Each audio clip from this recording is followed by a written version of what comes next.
if you use your mist correctly, then there's no reason for you to break out. Literally every Korean seems to use mists, and there are so many different varieties. But the thing is, why do we use mists? And the reasons why we use a facial mist is literally to get that glow, or sometimes because we're dry.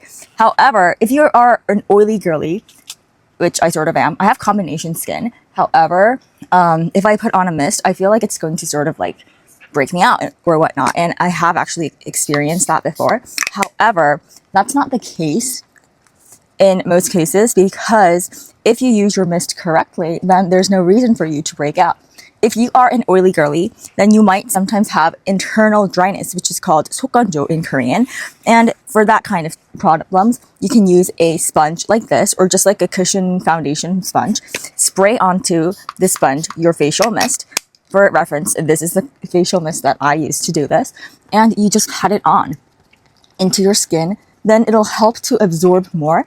And since the sponge is sort of wet already, what'll happen is it'll take out the oilness and put in the hydration, basically. And this is how many Korean makeup artists do this trick in order for you to have that inner glowness, or that glow from within type of look. Because as you can see, you may think like on camera this looks oily, but in person it really looks like it's sort of like a bit more glowy, and wow, you have really good skin, and that type of vibes. So especially towards like this part, because you're always moving your mouth because you're talking, like make sure you dab it in more.